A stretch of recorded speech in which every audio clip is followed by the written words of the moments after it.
Much love and gratitude to all of you out there today. We're here doing the Lessons of A Course in Miracles. And by here, I'm talking about the Ocala National Forest in Central Florida. This is a place that brings me so much peace. It's quiet and tranquil, and I love walking out here in the morning. I can see bear tracks and little places where snakes have slithered by. Lots of animals are out here. Obviously, it's protected land, and it just feels right at home to me. So I hope that you have a place that feels at home to you that you can enjoy on a regular basis out in nature. So today we're doing lesson number 32. This is a great one. Follows on nicely after yesterday's lesson. So let's get into it. I have invented the world I see. Today, we are continuing to develop the theme of cause and effect. You are not the victim of the world you see because you invented it. You can give it up easily as you made it up. You will see it or not see it as you wish. While you want it, you will see it. When you no longer want it, it will not be there for you to see. Gosh, it just sounds so easy. The idea for today, like the preceding ones, applies to your inner and outer worlds, which are actually the same. However, since you see them as different, the practice periods for today will again include two phases, one involving the world you see outside you, and the other world you see in your mind. In today's exercises, try to introduce the thought that both are in your own imagination. Again, we will begin the practice periods for the morning and evening by repeating the idea for today 2 or 3 times while looking around at the world you see outside yourself. Then close your eyes and look around your inner world. Okay, so repeating the idea 2 to 3 times while looking around at the world you see outside yourself. I have invented the world I see. I have invented the world I see. I have invented the world I see. I've invented the world I see. And it's freaking magnificent. I'm an amazing creator. All right. I won't demonstrate the one where you look into your mind. You kind of get that one, right? All right. Repeat the idea for today unhurriedly as often as you wish.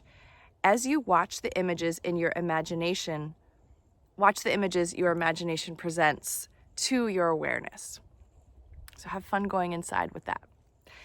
For the 2 longer practice periods, 3 to 5 minutes are recommended with not less than 3 required. More than 5 can be utilized if you find the exercises restful. To facilitate this, select a time when few distractions are anticipated and when you feel yourself reasonably ready. These exercises are also to be continued during the day as often as possible. The shorter applications consist of repeating the idea slowly as you survey either your inner or outer world. It does not matter which you choose. The idea for today should also be applied immediately to any situation that may distress you. Very, very powerful. Apply the idea by telling yourself, I have invented this situation as I see it. Who could benefit from that? You know, our tendency to react rather than respond to things that we see as happening outside of ourselves. It's tricky because a lot of times we are so enmeshed in the programmed and conditioned ego mind that it feels automatic when we have a reaction, particularly if we're having an argument with someone who we know very well, that we have a lot of history with. It can be really difficult to become the observer and be that wise grandmother, grandfather version of yourself, but it is possible. So yeah, if something comes up for you today, tell yourself, I have invented the world I see. I, for whatever reason, happen to be in this wonderful place of just total gratitude. I didn't even know what the lesson was when I woke up this morning, but I woke up in my bed feeling like this is the most comfortable bed on the planet. I am so happy. I'm living in a furnished home right now. I'm renting this house with 2 other roommates.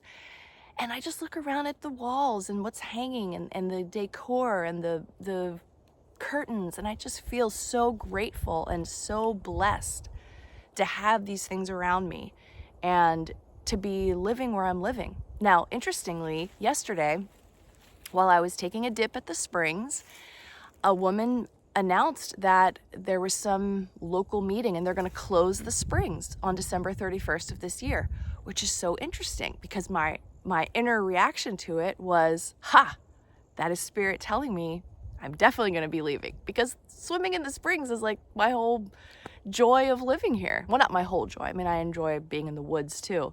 There's something about the springs that's like, okay, maybe this is the beginning of my guidance, giving me time for the rest of the year to figure out where I'm going to relocate. Because if the springs close, which by the way, they say it's to make the springs a more appropriate habitat for the manatees. It's like, that's not true, because there's no grass growing there. It takes years to grow the seagrass that the manatee like to eat. It's very small, the springs where we are, and they put up a retaining wall a long time ago, and it's the current of the water that billows up out of the earth. It's too strong, and the manatee, when they do come, very few of them come, they just turn around and leave, because it's just not the flowing, easier experience that they have in the other springs that are much deeper and have more seagrass available for them to eat. So whatever the case is, it doesn't matter what the world says is the reason they're going to close Salt Springs, but it was reason enough for me to feel like the universe is gently telling me. I mean, here it is, February 1st, and it doesn't close until December 31st. That's plenty of time for me to figure out something different that I'd like to do with my life. So anyway, I have invented the world I see. Every little message that comes to you is part of your invention. So as I was reading the Ken Wapnick notes, I'm loving these external influences on my study of the lessons this year. I wanted to read this paragraph to you because I love how he puts it. It's just reinforcing the idea in a way that provides some visual imagery and just some different points that helps really bring this home, that you're the author of your experiences, and hopefully that helps you as they happen, for you not to feel so attacked and for you not to take things so personally. It's all out of love for you that I want to share this. All right. I am not a victim of the world I see because I am the victim of my thoughts, which made up this world. Looked at from a metaphysical point of view, my entire life, from birth to death, is my dream. The script of victimization I wrote to accomplish the ego's purpose. As we have already seen, this purpose is to keep my individual existence, but split off my belief in sin by projecting it onto others. That's a tough one to swallow. If my life is my dream, my play, my script, then I am obviously its author. Thus, I am a victim of my own script writing.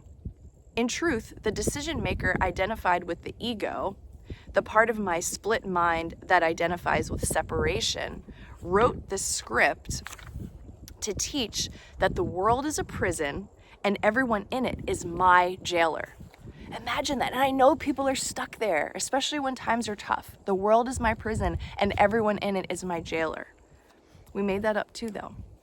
When I invite God in, the Holy Spirit joins me there to teach me this world can now become a classroom in which I learn I made it up. He teaches me further why I did so, to protect my individuality and my specialness. Ooh, yeah, there's an agenda here. We're doing this to ourselves, and it's because we're attached to our identity and our specialness, as Ken says. Therefore, because I made it up, because I invented the world I see, I can change it. So he closes with a positive, encouraging statement. Because I know I made it up, I know I can change it. Be bold today and declare, not only are you not the victim of the world you see, but you're starting to come around to this idea that you made it up. You made it up. And you can change it. You can edit the script at any time. You can write out some characters that are in the cast. Sometimes people get fired. It happens. You know, you're in the driver's seat of your life. Try to remember that today. Have a wonderful day experiencing this lesson, experiencing the Course in Miracles. Check in with the text, flip through the book and read some other sections if you're really going through it right now and this lesson isn't scratching the itch. Okay, you've got this. We've got this together. I love you all so much. Have a wonderful day, and I'll be back again with you tomorrow.